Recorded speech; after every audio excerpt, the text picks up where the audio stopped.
खूब परेशान कर रखा है मेरी भांजी को तुमने। तुम्हारी भांजी हद से ज्यादा बिगड़ गई है। दूसरों पर तनकीद करते करते अपनी नानी से भी जबान चलाने लगी है अब तो।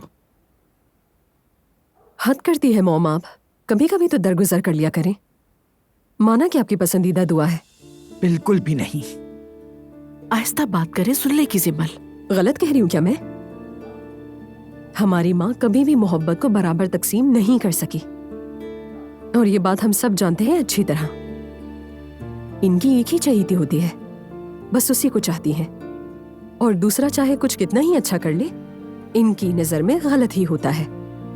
बिल्कुल ऐसे जैसे हमारे साथ करती हैं। बस बहुत हो गया, वाकई अब बर्दाश्त से बाहर हो चुका है। उफ अल्लाह। मम्मी बैठ जाए, कहाँ जा रही है?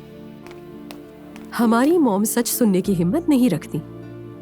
चलो भाई, शब बखैर। तुम लोग सब बैठो और अपनी माँ की ग़ीबत करो। क्या हो गया मम्मी, आए ना प्लीज। नहीं आऊंगी।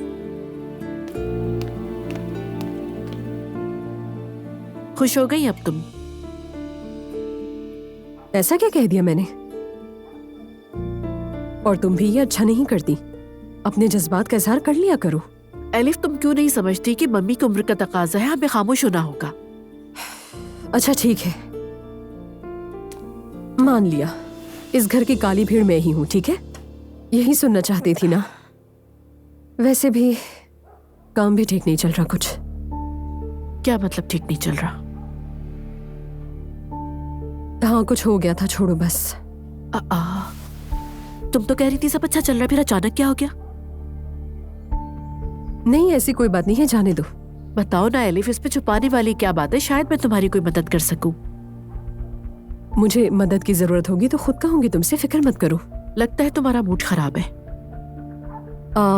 हाँ, खराब तो है, लेकिन ठीक हो जाएगा, मैं संभाल लूंगी। ओके, तो कल स्कूल से फ्री होकर हम दोनों शाम में मिलते हैं, साथ खाना खाएंगे और बात करेंगे। यार नो उफ, बड़ी बहन की बात माननी होगी। फैसला हो गया, बात खत्म।